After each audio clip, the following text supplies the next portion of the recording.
नमस्कार साथियों, ज्ञान मित्र में आप सबका स्वागत है। तो आज हम लोग करने वाले mock test 2 railway group D previous year question का, और जो मोस्ट इंपॉर्टेंट क्वेश्चन है जो पूछा जा सकता है उसका, उन दोनों को इंक्लूड किए हम लोग, ठीक है। और आज के क्लास में टोटल 50 क्वेश्चन होने वाला है, और जितने भी क्लासेस मेरा होगा उसमें सब में 50 क्वेश्चन रहेगा। यानी कि आप लोग को जो ग्रुप डी में पूछा जाता है वो 25 क्वेश्चन पूछा जाता है एक शिफ्ट का साइंस का क्वेश्चन, ठीक है। तो 25-25-50 अगर हम लोग 2 बार का एक साथ में करते जाएंगे तो जल्दी खत्म भी हो जाएगा, और क्योंकि अब 1 महीना समय बचा हुआ है तो हम लोग जल्दी इसको खत्म करने की कोशिश करते हैं, ठीक है। और आप लोग को पता है कि प्रीवियस ईयर क्वेश्चन का 90 क्या 100% लगभग कुछ क्वेश्चन ही है जो 99% बोल सकते हैं कि प्रीवियस ईयर क्वेश्चन ही भर देता है, ठीक है। बाकी जो 1% है वो अलग से डाला जाता है। चलिए शुरू करते हैं वीडियो को। देखिए आज का जो पहला क्वेश्चन है, अभिक्रियाशीलता श्रेणी, और हम बार बार आप लोग को बोल रहे हैं कि जो रिएक्टिविटी सीरीज है उसको याद कर लीजिएगा। और हम जो जितने भी अभी हम देखें, इसी पिछले क्लास में भी जो हम बताए थे तो आप लोग को वो चार्ट दे चुके हैं, ठीक है। और इसमें भी हम ये चार्ट दे रहे हैं आप लोग को। तो रिएक्टिविटी सीरीज में जो हम ग्रुप डी में अभी तक पूछा गया है, ग्रुप डी में क्या जो एनटीपीसी में भी पूछा है उसमें भी हम जो देखे हैं, तो जो 11 जो मोस्ट इंपॉर्टेंट हमको लगा हम उसी का सिर्फ चार्ट बना के दिए हैं ताकि आप लोग को ईजी से याद हो जाए, ठीक है। तो ये पूरा पूछा गया कि शीर्ष कौन सा है, ठीक है। इसमें जो रिएक्टिविटी सीरीज में कौन सी धातु शीर्ष पर है, कौन सा धातु शीर्ष पर, ये पूछा गया। अब ये 4 ऑप्शन है, चारों में से आपको बताना गोल्ड, सोडियम, चांदी या फिर तांबा। तो जो शीर्ष पे रहेगा, जो नंबर 1 पे रहेगा, मतलब जो इन सब में नंबर 1 पे रहेगा वो कौन सा हो जाएगा, वो हो जाएगा सबसे ज़्यादा रिएक्टिविटी कौन सा होता, किसका होता है, सोडियम का होता है, ठीक है। अब यहाँ पे देख लो इसका सीरीज में इसका पूरा चार्ट देख लो, ठीक है। रिएक्टिविटी सीरीज जो है उसमें सबसे पहले पोटासियम होता है, उसके बाद सोडियम का होता है, फिर कैल्शियम का, फिर मैग्नीशियम, फिर एल्युमिनियम, फिर जिंक, फिर iron, tin, lead, copper, silver और गोल्ड। आप लोग इतना को याद रखिए, ठीक है। और अगर हो पाएगा तो नीचे से कुछ प्लेटिनम वो सभी कुछ कर लेना, और बीच में एक हाइड्रोजन केक कर लेना, यहाँ पे बीच में आएगा, ठीक है। तो उस सबको देख लेना, बस इससे ज़्यादा बाहर आपको नहीं पूछेगा। ये 11 तो मोस्ट इंपॉर्टेंट, इसको तो करना ही आप लोग को, ठीक है। और करना क्या है, ये सब छोड़ देना, ये सब जो है ना, ये सब जो है इसको ये सब नहीं करना। बस आपको खाली ये सीरीज याद करना कि ये डिक्रीजिंग सीरीज में सबसे ज़्यादा रिएक्शन किसका होता है, एक्टिविटी हो तो किसका होता है, सबसे कम किसका होता है, ठीक है। चलिए नेक्स्ट क्वेश्चन में चलते हैं। दांतों का इनामेल जो होता है वो मुख्य रूप से किससे बना होता है, ये आपसे पूछा गया। तो दांतों का जो इनामेल, ये रहा दांत। अब दांतों का जो इनामेल होता है, ये जो बाहरी परत होता है, ये सबसे टफेस्ट परत माना जाता है इसको, ठीक है। और इनामेल जो होता है ये किससे बना होता है, ये कैल्शियम फॉस्फेट का बना होता है, किसका, कैल्शियम फॉस्फेट का बना होता है।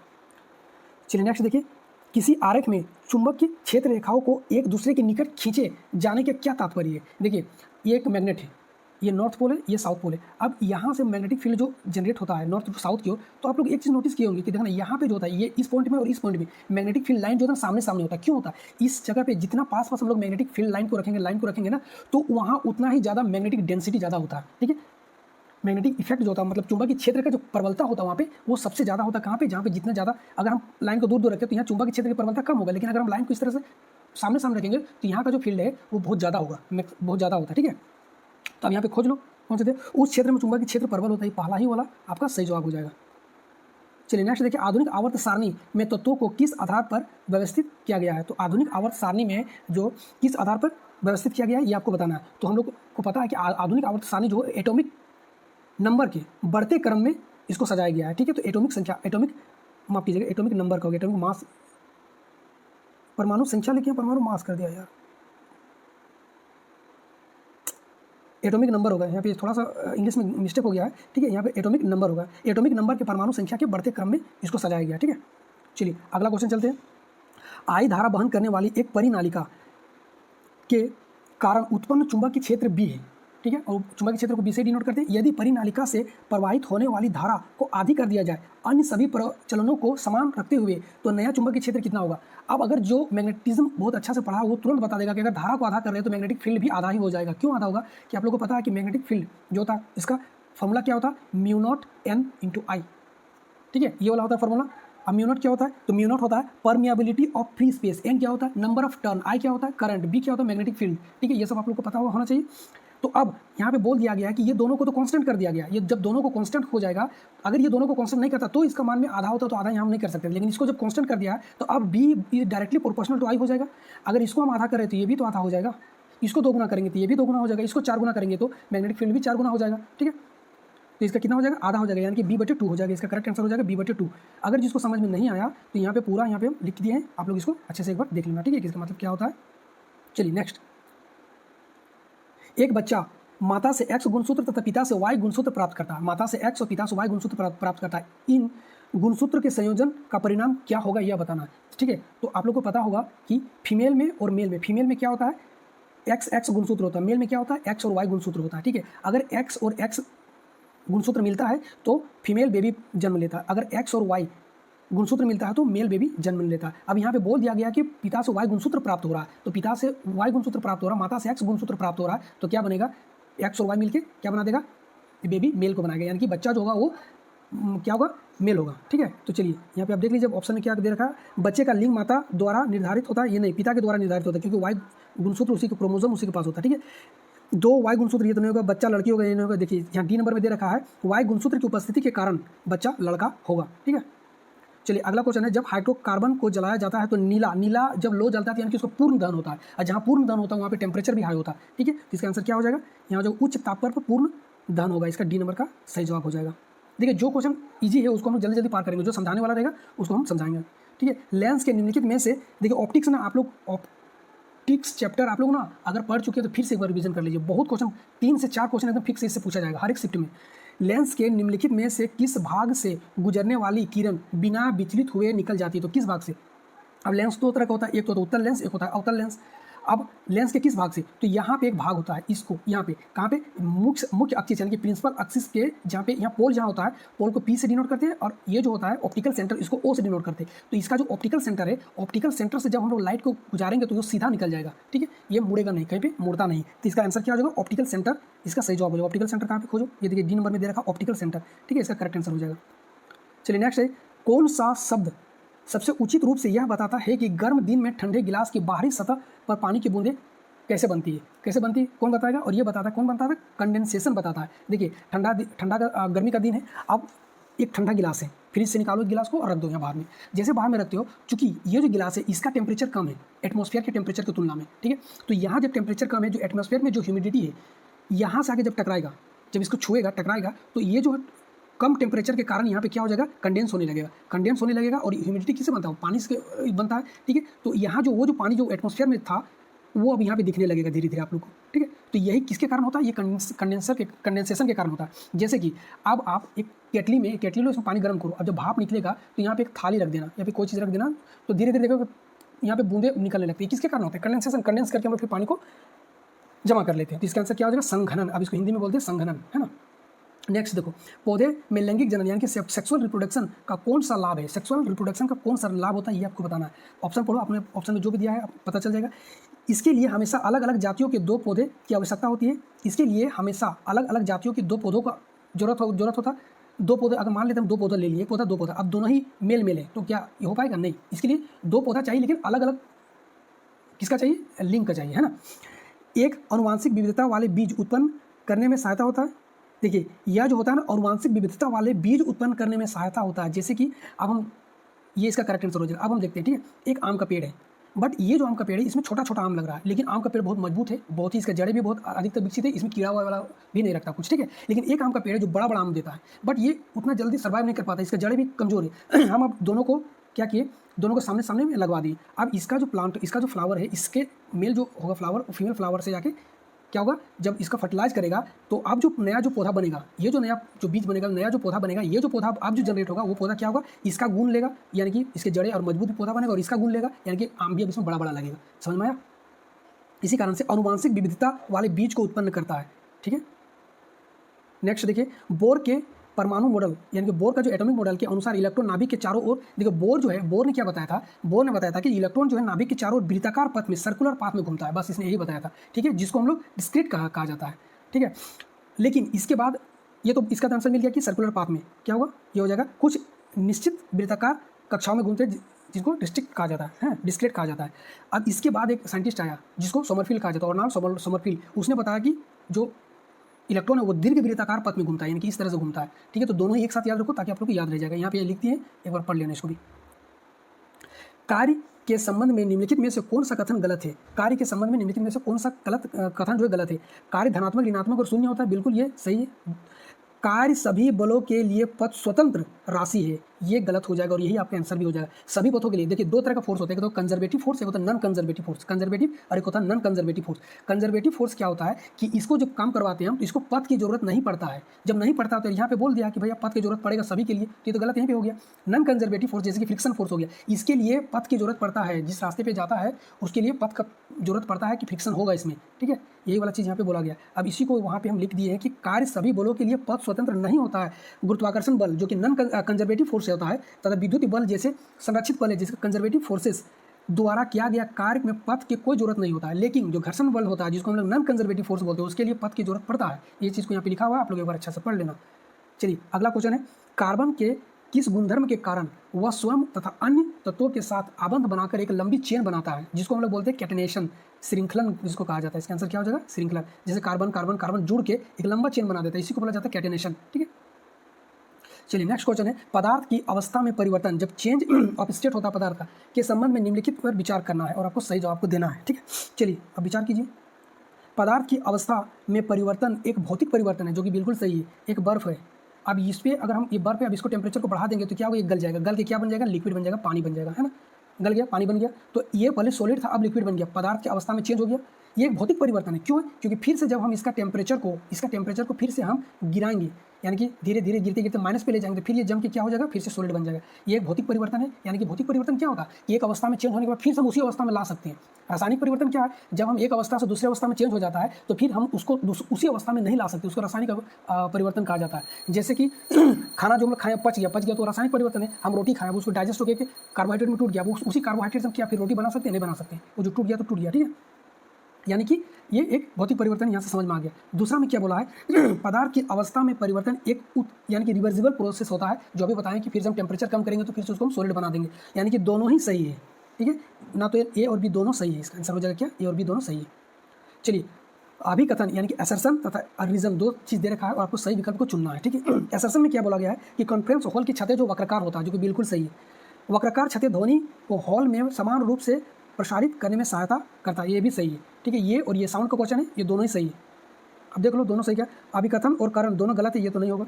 अभिकथन और कारण दोनों सही है तथा कारण जो होता है, जो रीज़न है, वो असर्शन की सही व्याख्या करता है, ये इसका सही जवाब हो जाएगा। ठीक है, चलिए नेक्स्ट क्वेश्चन में चलते हैं। दो ग्रहों की त्रिज्या समान है। अब दो ग्रह है, उसकी त्रिज्या समान है। ग्रह ए का द्रव्यमान ग्रह बी के द्रव्यमान में दुगुना है, यानी कि जो ग्रह ए का द्रव्यमान है वो दोगुना है, किससे? बी से। ग्रह ए तथा ग्रह बी के गुरुत्व त्वरण का अनुपात कितना हो जाएगा? ये पहला पूछा गया है। तो अब गुरुत्व त्वरण पूछा गया है, ग्रह ए तथा ग्रह बी के, अच्छा ग्रह ए और तथा ग्रह बी के गुरुत्वाकर्षण का अनुपात, पहले ग्रह ए फिर ग्रह बी है, तो हम पहले ग्रह ए को रखेंगे। ठीक है, जब भी रेशियो में निकालना जाएगा तो पहले क्या ये डिसाइड कर लेना, तो फिर उलट हो जाएगा। ठीक है, अब ये अनुपात पूछ दिया है तो हम लोग को पता है जी का मान कितना होता है? G M divided by R का स्क्वायर, रेडियस का स्क्वायर। ठीक है, रेडियस। अब एक बात बताओ, यहाँ पे जी जो है ये क्या होता है? ग्रेविटेशनल कांस्टेंट होता है। इसका तो हमको वैल्यू, इसको कोई जरूरत नहीं है यहाँ पे, इस क्वेश्चन में इसका कोई रोल नहीं है। ठीक है, ये तो हट जाएगा। आप लोग क्या करिए, ग्रेविटेशनल जो कांस्टेंट है, कांस्टेंट ग्रेविटेशनल का जो कितना वैल्यू होता है ये, और ये इसका जो इसका जो मान कौन दिया था, ये दोनों को कमेंट कीजिएगा। ठीक है, आप लोग भी देखिए कितना पढ़ रहे हैं आप लोग। ठीक है, तो ग्रेविटेशनल कांस्टेंट का मान और इसको कौन दिया था मान को, ये दोनों को लिखना है आप लोग को। ठीक है, तो ये तो हट जाएगा। अब मेरे पास बचा क्या? m/r²। अब जब m/r² बच गया, क्योंकि दोनों को हमको निकालना है, ए का भी और बी का भी, तो अब हम इसको इस तरह से लिख सकते हैं, जी बराबर हम जी बराबर हम लिख सकते हैं क्या? इसको डायरेक्ट कर दे, समझ में आ जाएगा आप लोग को। अच्छा चलिए हम इसको लिख देते। तो हमने क्या बोले कि मास जो होता है ए का और रेडियस जो होगा ए का डिवाइडेड बाय मास जो होगा बी का डिवाइडेड बाय, क्योंकि यहाँ पहले जी होगा उसके बाद जी डैश होगा, बी क्या कर रहे हैं? जी डैश होगा। ठीक है, तो बी और फिर आर रेडियस का बी। ठीक है, ये इस तरह से हो गया। अब M A divided by M B, ये नीचे आ जाएगा, ये ऊपर चला जाएगा। जब हम उसको इंटू में करेंगे तो क्या आ जाएगा? बी ऊपर चला जाएगा, आर रेडियस का बी ऊपर चला, बी वाला ऊपर चला जाएगा और ए वाला नीचे आ जाएगा। तो अब हम इसको डायरेक्टली इस तरह से लिख सकते हैं कि जी डैश फिर लिख रहे हैं, पहले जी का वैल्यू लिखना है ना, जी बटे G dash is equal to हम लिख सकते हैं इस तरह से कि mass of A divided by mass of B, into में जब करेंगे तो radius of B divided by radius of A, ये तो अभी पता है। ठीक है, क्योंकि रेडियस को हम क्या बोलेंगे? त्रिज्या समान है यानी कि यूनिट है, इसको हम यूनिट मान लेते हैं, यूनिट मान लेंगे, यानी कि इसको हम एक मान लेंगे। एक को किसी के साथ मल्टीप्लाई करेंगे तो वही हो जाएगा। अब मास ऑफ ए दोगुना दे रखा है मास ऑफ बी से, तो जी बटे जी डैश की वैल्यू कितना आ जाएगा? 2:1। इसका आंसर क्या हो जाएगा? 2:1 हो जाएगा। सी नंबर का यहाँ पे दे रखा है आंसर। ठीक है, तो यही देख लेना है कि आप लोग को पहले क्या लिखना है। ठीक है, चलिए नेक्स्ट देखिए, निम्नलिखित में से कौन सा कथन द्रव्यमान और जड़त्व के बीच संबंध को सही रूप से दर्शाता है? देखिए अभी हम बता रहे हैं कि जो जितने भी बच्चे वीडियो को देख रहे हैं, 90% बच्चा को ये समझ में नहीं आता कि मास और इनर्शिया में क्या संबंध है। ठीक है, ये हम बता सकते हैं एकदम फिक्स है कि 90% बच्चा को नहीं समझ में आएगा मास और इनर्शिया में क्या संबंध है। ठीक है, अब आज जो हम बता रहे हैं इसके बाद आप लोगों को कभी कंफ्यूजन नहीं होगा कि मास क्या है, इनर्शिया क्या है, और दोनों में रिश्ता क्या है दोनों का। ठीक है, मान लेते हैं कि यहाँ पे कोई 100 kg का एक पत्थर है इस तरह का। ठीक है, कोई भी वस्तु मान लो, अब इसको हम कोई पुश कर रहा है इधर इस ओर, इस ओर जब पुश करा तो ये इसको ठेल नहीं पा रहा, यानी कि उसको धक्का नहीं दे पा रहा, लेकिन एक 20 kg का पत्थर है, अब फिर से इसको इधर ठेल रहे तो ये इसको इधर मूव कर दे रहा।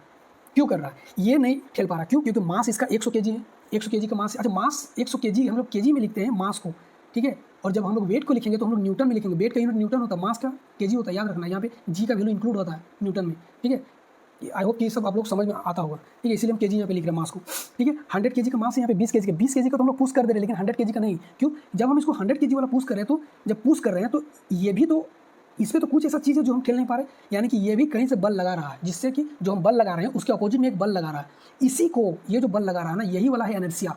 हम भाई तुम हमको ठेलोगे, हम तुमको ठेल, हम नहीं घिसकेंगे, तब तक नहीं घिसकेंगे जब तक कि मेरा इनर्शिया, यानी कि जो मास के बराबर होता है, मास और इनर्शिया डायरेक्टली प्रोपोर्शनल होता है। इसका मास 100 kg का है, इसका इनर्शिया ज़्यादा इसलिए ठेल नहीं पा रहा। इसका मास 20 kg का है, इसलिए इनर्शिया इसका कम हो जाएगा, इसलिए इसको ठेला जा रहा है।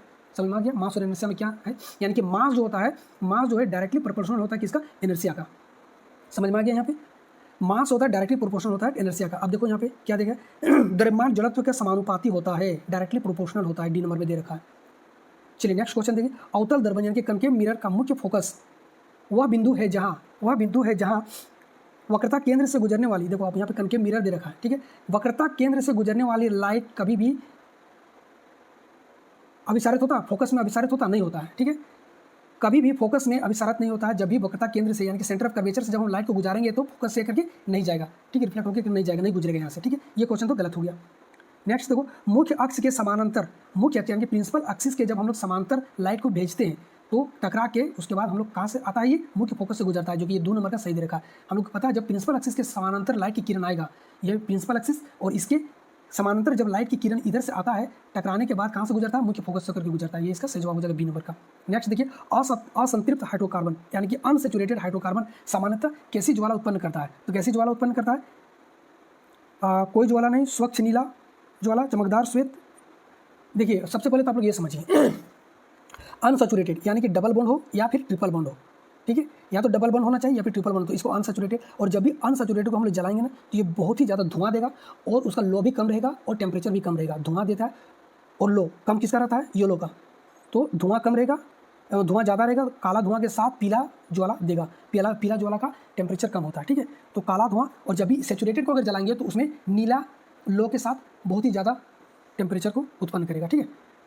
चलिए नेक्स्ट क्वेश्चन है, पौधे में लैंगिक जनन यानी कि सेक्सुअल रिप्रोडक्शन के बाद निषेचन होने का कौन सा परिवर्तन संकेत है? अब पौधे के बाद क्या गया, पौधे में जब सेक्सुअल रिप्रोडक्शन होता है तो क्या परिवर्तन होता है पौधे में, ये बताना है। अब ये तब पता चलेगा जब इसको पढ़ोगे ऑप्शन को। नए पुंकेसर तो मेले वाला हो जाएगा, बीजांड का बीज में तथा अंडाशय का फल में परिवर्तन होना, यानी कि ओव्यूल होता है वो डेवलप हो जाता है किसमें, सीड में, और जो ओवरी होता है वो डेवलप हो जाता है किसमें, फ्रूट में। ये इसका सही हो जाएगा आंसर, ठीक है। बीज हमेशा ओव्यूल से बनता है और ओवरी से बनता है फल, याद रखना, ठीक है। चलिए नेक्स्ट क्वेश्चन है, एक 7 वोल्ट की बैटरी में 5 प्रतिरोध को लगाया गया, कितना, 0.1, 0.4, 0.5, 0.6 और 12.4 के साथ श्रेणी क्रम सीरीज में दे रखा है, ठीक है। 12.4 ओम प्रतिरोध से प्रवाहित होने वाली धारा कितनी होगी? अब एक चीज़ जानो कि जब सीरीज में दे रखा है तो चाहे 12.4 से का बात करें, चाहे 0.6 का बात करें, चाहे 0.5 का बात करें, चाहे 0.4 का बात करें, चाहे 0.1 का बात करें, सब में करंट सेम फ्लो होगा, एक ही फ्लो होगा, ठीक है। अब सीरीज में दे रखा है, सीरीज में सबको जोड़ दो पहले, तो यहाँ पे 12 और 0.06 यानी कि 0.6 कितना हो जाएगा, 13 हो जाएगा, 13 और यहाँ से यहाँ तक 1 हो जाएगा 14। तो हम मेरे पास तो आर जो रेसिस्टेंस निकल के आ गया 14 ओम। हमको भी दे रखा है कितना, 7 वोल्ट का दे रखा है वोल्टेज यानी कि बैटरी, ठीक है। तो ओम के लो क्या बोलता है, ओम के लो बोलता है V = IR होता है। आई हमको निकालना है, आर दे रखा है, भी दे रखा है, तो आई बराबर कितना हो जाएगा, आई बराबर V/R हो जाएगा। भी मेरे पास कितना दे रखा है, 7 ओम दे रखा है, तो 7 ओम दे रखा भी, और आर कितना दे रखा है 14, 7 वोल्ट दे रखा भी और 14 ओम दे रखा। काटेंगे तो कितना आ जाएगा 1/2, 1/2 को हम लोग 0.5 लिख सकते हैं, तो यहाँ पे इसका आंसर कितना हो जाएगा 0.5 एम्पियर हो जाएगा, ठीक है। चलिए अगला क्वेश्चन देखो, शुद्ध जल का अधिकतम घनत्व किस तापमान में होता है? सबको पता होगा कि कितना में होता है, 4 डिग्री सेंटीग्रेड या 4 डिग्री केल्विन, 4 डिग्री सेंटीग्रेड पे होता है। नेक्स्ट देखिए, पौधों में कोशिका विभाजन को बढ़ावा देने वाला हार्मोन कौन सा होता है? तो कोशिका विभाजन को बढ़ावा कौन देता है? देखिए ये सारा हार्मोन आप लोग को पौधा, प्लांट हार्मोन जो होता है ना, इसको एकदम याद कर लेना, ठीक है। हम ये भी करवा रखे हैं प्लांट हार्मोन भी पूरी तरह से, एक बार जाके आप लोग मेरा साइंस का वीडियो देख लीजिए, आप लोग को पूरा क्लियर हो जाएगा, ठीक है। ऑक्सीजन क्या करता है, ये भाई लंबाई चौड़ाई में बढ़ाता है, ठीक है, पौधों को। एब्सिसिक एसिड क्या है? ये डोरमेसी, जब बीट का डोरमेसी स्टेट को बनाए रखता है एब्सिसिक एसिड, ठीक है। ये क्या करता है? साइटोकाइनिन क्या करता है? इसका आंसर ये हो जाएगा साइटोकाइनिन। ये क्या करेगा कि पौधों के कोशिका विभाजन को बढ़ावा देता है। यही जिबरेलिन क्या होता है? ये लंबाई में वृद्धि करवाता है। तो इसका सही जवाब क्या हो जाएगा? साइटोकाइनिन। ये करेक्ट आंसर हो जाएगा, है ना। विद्युत शक्ति, इलेक्ट्रिक पावर का एसआई मात्रक क्या होता है? सबको पता है क्या होता है? वाट होता है। नेक्स्ट देखिए, जब कोई व्यक्ति किसी गर्म वस्तु को छूता है तो तंत्रिका ऊतक का कौन सा भाग सीधे तंत्रिका आवेग को पेशियों तक पहुंचाता है? सीधा जो तंत्रिका में जो आवेग है उसको पेशियों या मांसपेशियों तक पहुंचा देता है। कौन सा भाग? तंत्रिका ऊतक का कौन सा भाग? अब न्यूरॉन का कौन सा भाग? तो देखो न्यूरॉन का पहले स्ट्रक्चर फिगर बना लो, देखो जैसा भी बनेगा आप लोग का समझना है, ठीक है। ठीक है, यहाँ पे इस तरह से बॉक्स बना होता है और यहाँ पे इस तरह से जड़ जैसा स्ट्रक्चर होता है, यहाँ पे भी इस तरह से होता है, ठीक है। तो ये जो जड़ जैसा स्ट्रक्चर होता है ये इसको बोलते हैं डेंड्राइट, इसको बोलते हैं सेल बॉडी। और ये वाला जो पोर्शन होता है ये वाला पोर्शन है, इसको बोलते हैं एक्सॉन। और इसी के थ्रू जो होता है ना तंत्रिका ऊतक से जो किस भाग में बोला गया? तो तंत्रिका ऊतक के एक्सॉन से सीधे तंत्रिका मांसपेशियों तक लेके जाता है। इसका आंसर क्या हो जाएगा? एक्सॉन हो जाएगा, ठीक है। अगला क्वेश्चन है, मानव पाचन तंत्र में प्रमाकुंचन गति यानी कि पेरिस्टाल्टिक मूवमेंट क्या भूमिका है? इसका क्या भूमिका है ये पूछा है। ये जो पेरिस्टाल्टिक मूवमेंट होता है, प्रमाकुंचन गति, ये क्या है? तो देखिए जब हम लोग खाना खाते हैं इस तरह जो फूड पाइप होता है इस तरह से होता है। अब जब खाना का निवाला लिया, अब इसको जब यहाँ पे आया, अब ये क्या होता है? ये जो पीछे वाला पोर्शन ये पुश करके दबा देता है तो आगे की ओर जाता है। फिर जब यहाँ आता है ये, तो फिर ये वाला पोर्शन दबता है और ये फिर आगे की ओर जाता है। तो इस मूवमेंट को ही बोला जाता है पेरिस्टाल्टिक मूवमेंट, ठीक है। और ये क्या करता है? खाना को आगे की ओर ले जाता है, स्टमक तक। ये क्या करता है? भोजन को पाचन पथ से आगे की ओर धकेलना। ये इसका सही जवाब हो जाएगा बी नंबर का, है ना। चलिए अगला क्वेश्चन है, ब्लीचिंग पाउडर के संबंध में निम्नलिखित में से कौन सा निम्नलिखित कथनों को विचार करिए और सही उत्तर यहाँ पर देना है, ठीक है। सही उत्तर को देना है आप लोग को। ब्लीचिंग पाउडर सूखे हुए बूझे चूने का, देखिए क्या बोला गया? ब्लीचिंग पाउडर सूखे बूझे चूने पर क्लोरीन की प्रक्रिया द्वारा बनाया जाता है। बिल्कुल, जब बूझा हुआ चूना जो होता है उस पर जब क्लोरीन गैस का प्रवाहित किया जाता है तो उसमें ब्लीचिंग पाउडर बनता है। अब ब्लीचिंग पाउडर का जो फॉर्मूला होता है CaOCl2, ये भी सही है, यानी कि दोनों ही सही हो जाएगा। कथन ए और बी दोनों गलत है, कथन ए और बी दोनों सही, इसका सी नंबर का हो जाएगा, ठीक है। कथन ए और बी दोनों सही हो जाएगा। चलिए अगला क्वेश्चन है, कोशिका द्रव्य यानी कि साइटोप्लाज्म के संबंध में निम्नलिखित में से कौन सा कथन गलत है? यहाँ पे गलत को देना है, ठीक है।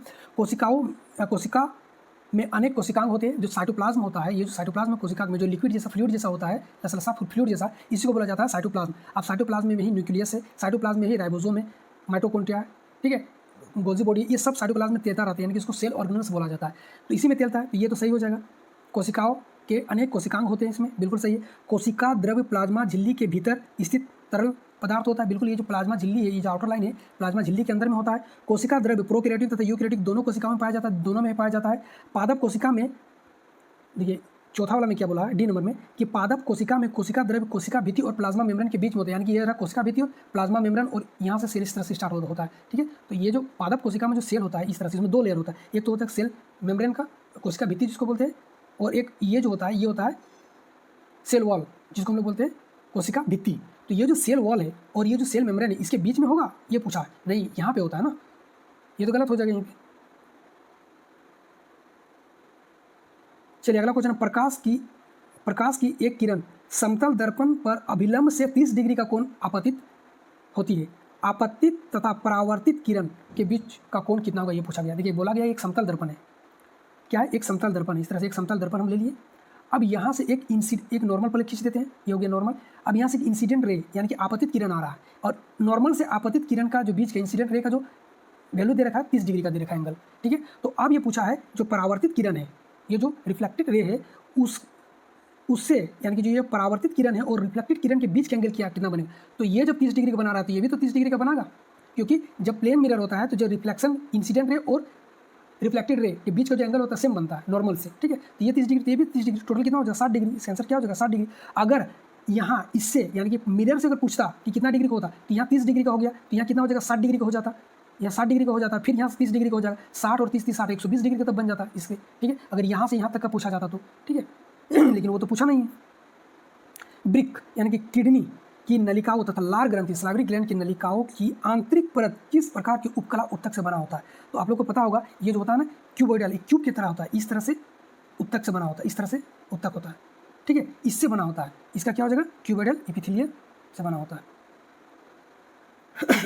चलिए नेक्स्ट क्वेश्चन है, श्वसन यानी कि रिस्पिरेशन के संबंध में निम्नलिखित का सुमेलित करना है, ठीक है, यानी कि मिलाना है। यहाँ पे ABCD दे रखा है, यहाँ पे 1 2 3 करके दे रखा है, आपको मिलाना है। चलिए अब इसको देखते हैं, एक स्क्रीन में दिख जाएगा तो थोड़ा सा छोटा कर देते हैं, ठीक है, आपको दिखे जैसे। चलिए अब आप यहाँ से बताइए कि क्या होगा इसका आंसर। पहले क्या देखिए YB यानी कि एरोबिक रिस्पिरेशन। एरोबिक रिस्पिरेशन हमेशा ऑक्सीजन की प्रेजेंस में होता है, ऑक्सीजन की आवश्यकता नहीं होती है, ऑक्सीजन की आवश्यकता होती है, तो A का 4 हो जाएगा, A का 4, ठीक है। अवाव्य यानी कि एनएरोबिक रिस्पिरेशन, इंग्लिश में पढ़ते हैं एनएरोबिक रिस्पिरेशन। एनएरोबिक रिस्पिरेशन होता है जिसमें ऑक्सीजन की जरूरत नहीं पड़ता है, यानी कि B का हो जाएगा 1 नंबर का, ठीक है। तो हम लोग देख लिए कि A का हो जाएगा 4, B का हो जाएगा 1।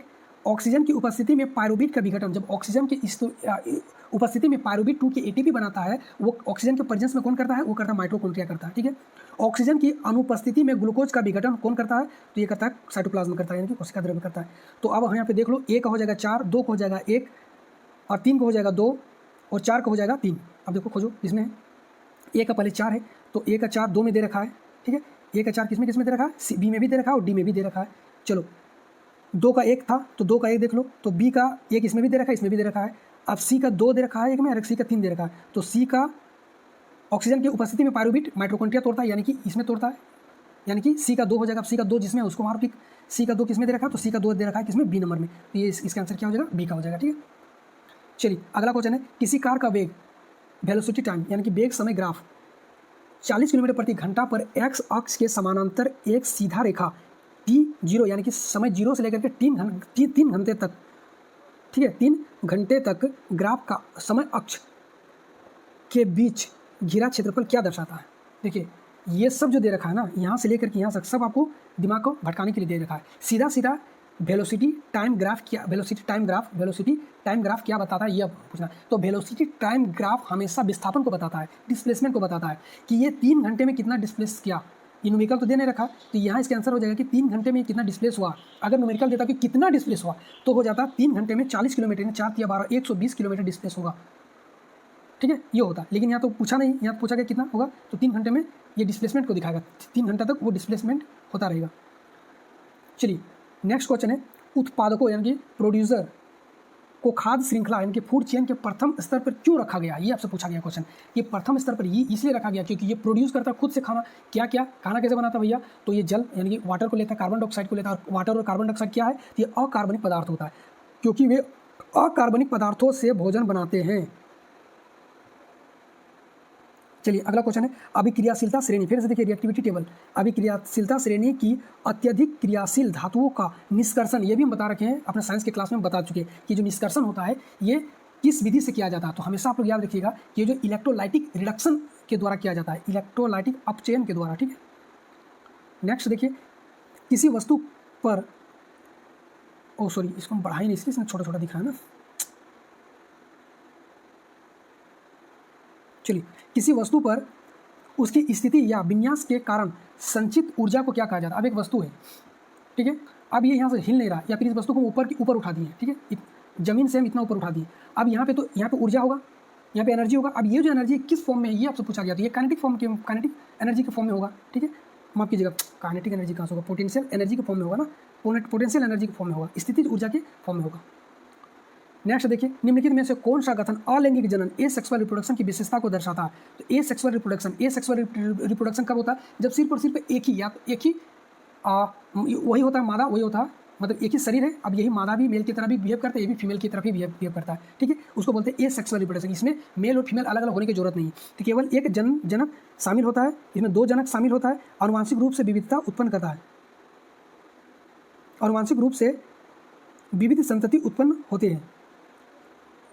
देखिए इसका सही जवाब क्या हो जाएगा, इसमें केवल एक जनक शामिल होते हैं। निम्नलिखित में से कौन सा कथन अलैंगिक जनन, अलैंगिक जनन क्या है ना, तो इसका आंसर क्या हो जाएगा, इसमें हो जाएगा, इसमें केवल एक जनक शामिल होते हैं अलैंगिक जनन में, ठीक है। ये अगर यहाँ पे सेक्सुअल रिप्रोडक्शन होता तो आपका आंसर हो जाता कौन सा, अनुवांशिक रूप से विविध संतति उत्पन्न करना, ठीक है, सेक्सुअल रिप्रोडक्शन में। लेकिन ये सेक्सुअल बोला गया है, इसका आंसर क्या हो जाएगा, 1 नंबर का। नेक्स्ट देखिए, सरल अस्थायी उत्तक यानी कि सिंपल परमानेंट टिश्यू जो पौधे के तने तथा पत्ती के डंठल को यांत्रिक सहारा और लचीलापन प्रदान करता है, कौन सा होता है, ठीक है। ये जो लचीलापन प्रदान करता है ये कौन सा होता है, देखिए बोले ना कि आप लोग का ये जो प्लांट्स सेल और टिश्यू ये दोनों कर लेना अच्छे से, ठीक है। इससे बहुत सारा क्वेश्चन पूछा जा रहा है। तो यहाँ पे दे रखा है कौन करता है, जाइलम। हम बता चुके हैं जाइलम क्या होता है कि ये जो है ये कनेक्टिव टिश्यू है और ये जल को पौधे के विभिन्न नीचे से ऊपर तक इस डायरेक्शन में चलता है और विभिन्न अंगों तक पहुँचाता है पानी को, ठीक है। और ये यूनि डायरेक्शनल होता है। अब ये फ्लोएम होता है तो बाई डायरेक्शनल होता है और वो फूड को ऊपर से नीचे और नीचे से ऊपर तक पहुँचाने का काम करता है। कोलेनकामा, ये देखिए इसका आंसर जो हो जाएगा ये कोलेनकामा, लचीलापन कौन देता है, कोलेनकामा देता है। पेरेनकामा क्या करती है, फूड को स्टोर करके रखता है। स्क्लेरेनकामा क्या करती है, टफनेस को प्रदान करता है, मजबूती देता है, टफनेस देता है, ठीक है। गेंडा, व्हेल तथा हाथी में जो संचार यानी कम्युनिकेशन के लिए किस प्रकार की ध्वनि का उपयोग करता है। देखिए हाथी, यहाँ पे एक चीज़ आप लोग नोटिस कीजिएगा, हाथी जब चिल्लाता है या बोलता है ना तो वो उसका कम्युनिकेशन का माध्यम नहीं होता है। कम्युनिकेशन का माध्यम जो होता है उसका एक, अभी हम इसका आंसर नहीं बताते, अभी हम इसका आंसर बताएंगे, आप लोग को समझ में आ जाएगा क्या है, ठीक है। चलिए देखिए, सबसे पहले जितना बड़ा उतना छोटा, इससे इसी तरह याद रखो, जितना बड़ा उतना छोटा, जितना छोटा उतना बड़ा, समझ में आया। यानी कि देखो यहाँ पे 3 हम पहले तो ले लेते हैं ये 3 को, ठीक है। ये क्या है, पाराध्वनि, यानी कि ये ध्वनि बहुत ही ज़्यादा यानी कि हाई फ्रीक्वेंसीज का होता है, ये ध्वनि ज़्यादा, पाराध्वनि अल्ट्रासाउंड यानी 20,000 किलो हर्ट्ज से ज़्यादा होता है, ठीक है। यानी कि 20,000 किलो हर्ट्ज से ज़्यादा होता है तो इसको हम लोग बोलते हैं पाराध्वनि। और ये कौन सा होता है, देखो क्या बोले कि छोटा होगा तो बड़ा होगा, छोटा होगा तो बड़ा को सुनेगा, यानी कि जितने भी छोटे छोटे चमगादड़ हो गया, चूहा हो गया, ये सब सुनता है किसको, पाराध्वनि को।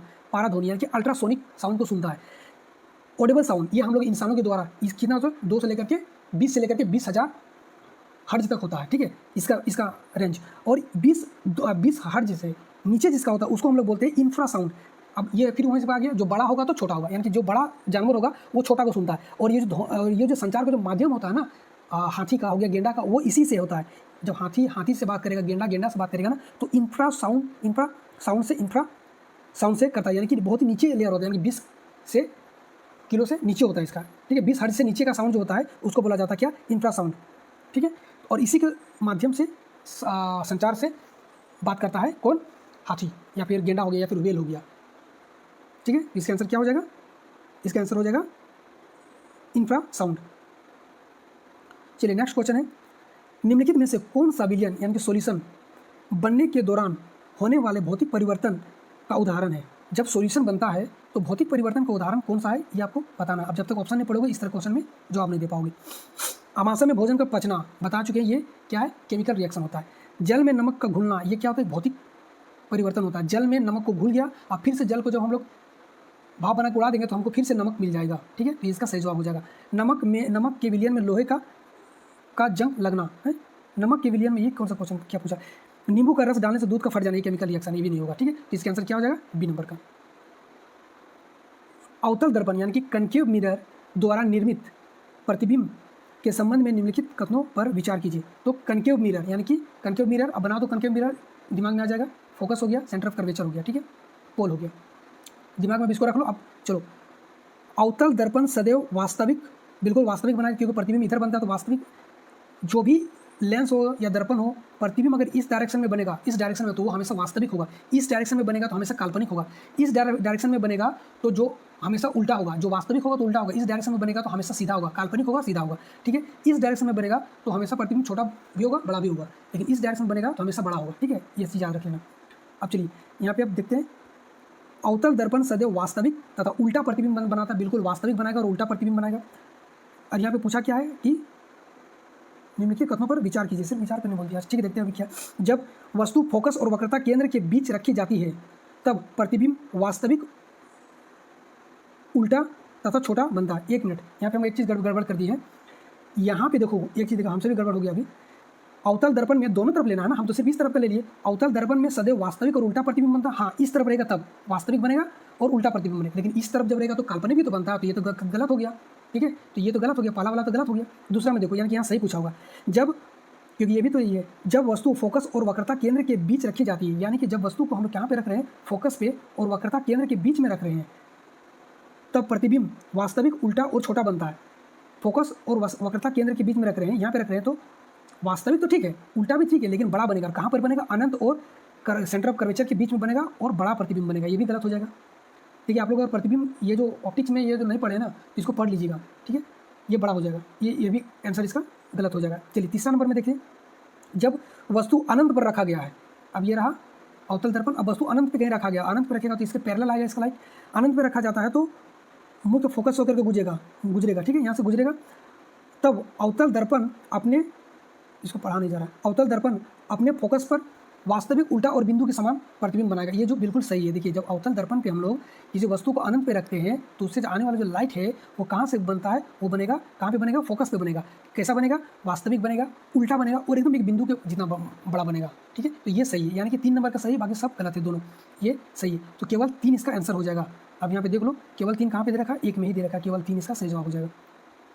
चलिए नेक्स्ट, एक पत्थर को 49 मीटर पर सेकेंड के प्रारंभिक वेग से ऊपर की ओर फेंका जाता है। तो यू का तो वैल्यू दे रखा है कितना, 49 मीटर पर सेकंड ऊपर की ओर फेंका जाता है। जी का भी मान दे रखा है, कितना दे रखा है, 9.8 मीटर पर सेकंड स्क्वायर दे रखा है। तो उसका एच पूछ लिया, हाइट कितना होगा ये आपसे बताना है। तो यहाँ पे जो देखो, जब भी किसी वस्तु को ऊपर की ओर फेंका जाता है तो एक समय जाते जाते ना वस्तु एक जगह जाके जीरो हो जाएगा, यानी कि उसका जो वेलोसिटी हो जाएगा जीरो हो जाएगा, यानी कि यहाँ पे भी का मान कितना हो जाएगा, जीरो हो जाएगा, यानी कि अंतिम वेग कितना हो जाएगा, जीरो हो जाएगा यहाँ पे। ठीक है, तो हमको एच निकालना है। अब हम लोग को पता है कि गति का तीसरा नियम क्या कहता है कि v स्क्वायर बराबर यू स्क्वायर प्लस 2s ये कहा जाता है। लेकिन अब यहाँ पे एक चीज़ समझने वाली बात है कि जब किसी वस्तु को ऊपर की ओर फेंकते हैं तो हम लोग ग्रेविटेशनल के अगेंस्ट में काम करवा रहे हैं। तो जब अगेंस्ट में काम करवाते हैं तो यहाँ प्लस ना होकर के माइनस हो जाएगा। अब हम इसको कैसे लिखेंगे, v स्क्वायर बराबर यू स्क्वायर माइनस 2 और एक एक्सेलरेशन, एक की जगह पे यहाँ एक्सेलरेशन किस फॉर्म में दे रखा है, जी के फॉर्म में दे रखा है, और एस हाइट के फॉर्म में दे रखा है। यहाँ डिस्प्लेसमेंट होता है, यहाँ हाइट होता है, हाइट कितना दे देंगे, एच के फॉर्म में दे देंगे। अब हम लोग ये फॉर्मूला लेके चलेंगे। ठीक है, v स्क्वायर बराबर यू स्क्वायर माइनस 2gh। अब इसी में फॉर्मूला में रख दो, पूरा का पूरा बन जाएगा। देखो ये वाला फॉर्मूला, इसी में पूरा वैल्यू यहाँ पे पुट कर दिए हैं। यू का वैल्यू, बी का वैल्यू जीरो हो जाएगा, यू का वैल्यू, बी का वैल्यू जीरो है, यू का वैल्यू 49 के स्क्वायर कर दो, जी का वैल्यू तो दे रखा है, एच यहाँ से निकल जाएगा, बना दिए पूरा। इसको एक बार आप लोग देख लीजिएगा। इसका आंसर कितना होगा, 22.5 मीटर इसका करेक्ट आंसर हो जाएगा। चलिए नेक्स्ट देखिए, पादपों में तंतु टेंडाइल की गति अनुवर्तनीय गति यानी कि ट्रॉपिकल मूवमेंट के समान किस प्रकार है। देखिए इसको एकदम आप लोग याद रख लीजिएगा। ठीक है, ये क्या है, इसको रट्टा मार लीजिए। इसमें उद्दीपन यानी कि स्टिमुलस के प्रति दिशात्मक वृद्धि यानी कि डायरेक्शनल ग्रोथ होती है। ठीक है, ये इसका सही जवाब हो जाएगा, इसको याद ही रख लेना। चलिए नेक्स्ट है बोर-बेरी मॉडल यानी कि बोर-बेरी नियम के अनुसार एम सेल में अधिकतम इलेक्ट्रॉनों की संख्या कितनी होगी ये पूछा गया। तो भैया ये रहा न्यूक्लियस, ये रहा। अब इसके बाद यहाँ पे सेल होता है, कक्षाएं होती है 1 2 3 4। अब बोल दिया है कि एम सेल में यानी कि के, पहले हम लोग स्टार्टिंग करते के से, फिर एल से, फिर एम से। ठीक है, तो के एल एम कितना सेल आ रहा है, 3। और बोर बेरी जो नियम है उसके अनुसार जो हम लोग इलेक्ट्रॉन को निकालने की संख्या होता है वो क्या होता है, फॉर्मूला होता है 2n स्क्वायर होता है। 2 तो कांस्टेंट है, n कितना दे रखा, तो नंबर ऑफ सेल कितना होता है, कक्षाएं की संख्या, तो 1 2 3 m का पूछा गया, तीसरे नंबर पे आ रहा है, तो 3 के स्क्वायर कर देंगे, 2 गुने 3 का स्क्वायर, 3 3 9 9 2 18, कितना आंसर हो जाएगा, 18 इलेक्ट्रॉन होगा उसमें। चलिए अगला क्वेश्चन है, निम्नलिखित में से कौन सा गुणधर्म किसी यौगिक यानी कि कंपाउंड को मिश्रण से अलग करता है। कंपाउंड क्या है, मिश्रण क्या है। कंपाउंड क्या है कि जब दो यौगिक, अब माफ कीजिएगा, जब दो सबस्टेंस जब सेम क्वांटिटी में यानी कि सेम रेशियो में मिलता है और जो यौगिक बनाता है उसको हम लोग बोलते हैं क्या, कंपाउंड। और जब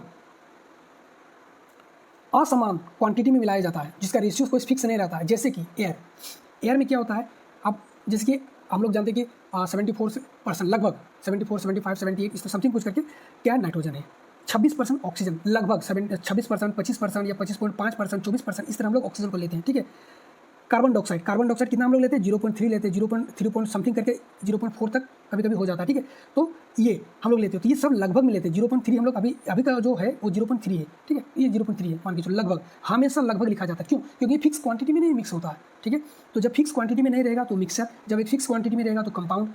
ठीक है, तो यहाँ पे देख लो, इसका निश्चित संगठन यानी कि कंपोजिशन होता है और निश्चित गुणधर्म होता है। जैसे कि हम वाटर ले लेते हैं, H2O, वाटर में क्या है कि 2 रेशियो का होता है हाइड्रोजन और 1 रेशियो में होता है क्या, ऑक्सीजन। तो 2:1 में ही रहेगा, 2:1 जहाँ भी मिलाओगे पानी ही बनेगा, कुछ दूसरा चीज़ नहीं बनेगा। ठीक है, तो ये इसका सही जवाब हो जाएगा कौन नंबर का, 1 नंबर का। चलिए अगला क्वेश्चन है, लैंगिक जनन सेक्सुअल रिप्रोडक्शन करने वाले पौधे में आनुवांशिक विविधता क्यों महत्वपूर्ण है। अच्छा, ये क्वेश्चन शायद रिपीट हो रहा है क्या, क्यों महत्वपूर्ण है ये तो बता दिए। ठीक है, हाँ, ये क्वेश्चन रिपीट हो चुका है। यह पर्यावरणीय परिवर्तन के अनुकूलन की क्षमता को बढ़ाकर जीवित रहने की संभावना को बढ़ा देता है। ठीक है, अच्छा वो ये सेक्सुअल था, ये सेक्सुअल रिप्रोडक्शन, सॉरी, लैंगिक जनन यानी कि जो सेक्सुअल रिप्रोडक्शन है इसके करने वाले पौधे का आनुवांशिक विविधता क्या है, ये क्या होता है। देखिए सेक्सुअल रिप्रोडक्शन यानी कि जो फीमेल यानी कि माता का जो क्रोमोजोम होगा, जो पिता का जो क्रोमोजोम होगा मेल का, मिलेगा, और मिलने के बाद जो फर्टिलाइजेशन होगा तो क्या क्रोमोजोम का डिस्ट्रीब्यूट होता है, मेल से आता है, फीमेल से आता है, और एक नया पौधा जनरेट करेगा। और ये पौधा जो होगा, जो माँ का गुण होगा, बाप का गुण होगा, दोनों का लिया हुआ रहेगा। यानी कि जैसे कि अभी हम एक एग्जांपल दिए थे कि एक आम का पौधा है और एक जो आम का पौधा है, इसका जो जड़ है, ये शायद हम बता चुके हैं, ऑलरेडी हम बता चुके हैं। सही, हाँ ये बता चुके हैं, तो इसको हम लोग ज़्यादा फिर समय नहीं बर्बाद करते, आगे बढ़ते।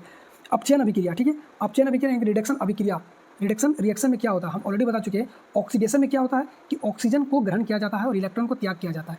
रिडक्शन में क्या होता है कि ऑक्सीजन का त्याग किया जाता है और इलेक्ट्रॉन का ग्रहण किया जाता है। ऑक्सीजन का त्याग किया जाता है और इलेक्ट्रॉन का ग्रहण किया जाता है, ठीक है। तो इसमें इलेक्ट्रॉन या रिएक्शन पूछा गया है तो क्या होगा, इलेक्ट्रॉन को गेन करा होगा, इलेक्ट्रॉन को प्राप्ति होता है इसमें। नेक्स्ट देखिए, निम्नलिखित को सुमेलित करना। फिर से यहाँ पे एक सुमेलित का दे रखा है, क्या कॉलम ए कॉलम बी दे रखा है, आप लोग देखिए मिलाइए और बताइए। अम्ल वर्षा, एसिड रेन कब होता है? एसिड रेन तब होता है जब इसका pH 5.6 से कम हो जाता है और ये क्या करता है कि जल जीव को हानि पहुंचाता है, ये सही है। अपचयन, इंडाइजेशन कब होता है? जब अम्ल, एसिडिटी, आंतरिक अम्ल का उदाहरण pH कम का। अच्छा देखिए, इस तरह के क्वेश्चन में ना जब भी रहेगा तो आप लोग जो सबसे पहले जो जानते हैं उसको, जैसे कि सबको जानता है कि दांत का जो क्षयन होता है, डीके होता है, वो कब होता है? जब मुंह का जो pH होता है, दांतों का जो pH होता है वो 5.5 से कम हो जाता है, यानी कि सी का हो जाएगा 1 नंबर का, ए नंबर का हो जाएगा 3 नंबर का। मधुमक्खी को जब डंक मारता है तो हम लोग को मधुमक्खी के डंक में एसिड होता है और एसिड को न्यूट्रलाइज करने के लिए हम लोग क्या देंगे? बेस देंगे, और बेस सबसे अच्छा कौन सा होता है? Baking soda. तो ये हो जाएगा इसका। तो बचा कौन सा? अपचयन। अब देखो यहाँ पे ना अपचयन नहीं होना चाहिए, इसलिए हम इसको गड़बड़ हो रहा थोड़ा सा। ये ना इनडाइजेशन होना चाहिए, यानी कि एसिडिटी होना चाहिए। इनडाइजेशन नहीं, एसिडिटी होना चाहिए, ठीक है। एसिडिटी होगा तो इसका यहाँ पे क्या हो जाएगा? अम्ल, यानी कि एंटासिड अतिरिक्त अम्ल को उदासीन करता है, ठीक है। तो सबका मिल गया, यानी कि ए का हो जाएगा 3, बी का हो जाएगा 2, 3 का हो जाएगा 1 और डी का हो जाएगा 4। अब इसको देख लो कहाँ पे दिया है, 1 का 3, चलो 1 का 3 1 नंबर में ही दे रखा है। चलिए 1 का 3 हो जाएगा, बी का 2, सी का 1, डी का 4, सही, ये सही हो जाएगा, ठीक है। चलिए अगला क्वेश्चन कौन सा? घरेलू विद्युत परिपथ में हरे रंग का अर्थ, तार का मुख्य कार्य क्या है? देखिए घरों में जब अर्थिंग किया जाता है ना, तो जो घर में जिस तार से वायरिंग किया जाता है, मान लेते हैं 1 mm का तार से वायरिंग कर लिए घर में, तो जो अर्थिंग को डालेंगे ना, वो हमेशा जो घर में जो वायरिंग किया हो रहा था उससे जो उसका जो तार होगा वो इससे बड़ा होना चाहिए, यानी कि 1.5 mm का या फिर 1.25 mm का तार होना चाहिए, मैंने 1 से बड़ा होना चाहिए। क्यों? क्योंकि जब हम तार को बड़ा करने का मतलब यहाँ पे इसका क्रॉस सेक्शनल एरिया से होता है, ठीक है। तार का जो बड़ा करने का मतलब है क्रॉस सेक्शनल एरिया होता है, mm में इसको नापा जाता है क्रॉस सेक्शनल एरिया को। तो ये मान लो 1 mm का है, अब ये हो गया 1.5 mm का, ठीक है। तो क्रॉस सेक्शनल एरिया इसका ज़्यादा, और क्रॉस सेक्शनल एरिया ज़्यादा है तो रेसिस्टेंस कम हो जाएगा, रेसिस्टेंस कम है तो धारा जल्दी से होगा, फ्लो होगा। तो यही चीज़ यहाँ पे कॉन्सेप्ट रखता है कि जब डोमेस्टिक जो अर्थिंग होता है उसको, जो वायरिंग होता है उससे हम लोग एक बड़ा रखते हैं। क्यों? क्योंकि जो करंट का जो फ्लो है, क्योंकि हमको जितने, अब देखो 1 mm का ही रख देंगे तो घर में भी, तो जो मान लीजिए अब आकाश से बिजली गिरा, अभी कहीं पे कैच कर लिया तो क्या करेगा? सबको वो पकड़ के, अगर वो उसका रेसिस्टेंस कम रहा, अब सब में 1 देंगे तो समान रेसिस्टेंस है, या फिर इससे 1 mm से कम कर देंगे तो रेसिस्टेंस इसका ज़्यादा हो जाएगा। तो अर्थ पहुँचाने से पहले घर में जितने भी इलेक्ट्रिक जो उपकरण लगा सबको उड़ा देगा, ठीक है। इसी कारण से जो अर्थिंग का तार होता है उससे बड़ा लिया जाता है, इसका जो क्रॉस सेक्शन एरिया बड़ा लिया जाता है, ताकि रेसिस्टेंस कम हो और करंट यहाँ से जल्दी इसको बाकी करंट को सबको अर्थ कर दे, ठीक है। यही इसका कॉन्सेप्ट है, ठीक है। आई होप कि समझ गए होंगे आप लोग।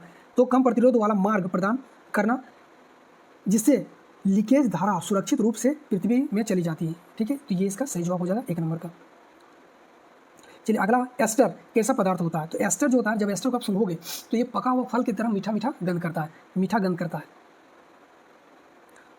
चलिए अगला क्वेश्चन है, असमान त्वरण यानी कि नॉन यूनिफॉर्म एक्सेलरेशन से गतिमान किसी वस्तु का वेग समय ग्राफ यानी कि वेलोसिटी टाइम ग्राफ क्या दर्शाता है? हम बताते हैं डिस्प्लेसमेंट को दर्शाएगा। कैसा होता है ये पूछ रहे हैं यहाँ पे बोला है क्या? कैसा होता है, कैसा होगा? जब असमान गति से चल रहा है तो वह या तो कर्व होगा या फिर असमान होगा, ठीक है। क्या दे रखा है यहाँ पे? ऊपर नहीं दे रखा है कि कर्व होता है, असमान है। अगर समान रहेगा तो स्ट्रेट लाइन होता, ठीक है। वेलोसिटी टाइम ग्राफ अगर समान रहेगा तो स्ट्रेट होगा, अगर असमान रहेगा तो कर्व होगा, या तो इस तरफ होगा या फिर इस तरह होगा या फिर इस तरह होगा, कभी कर्व हो जाएगा, ठीक है।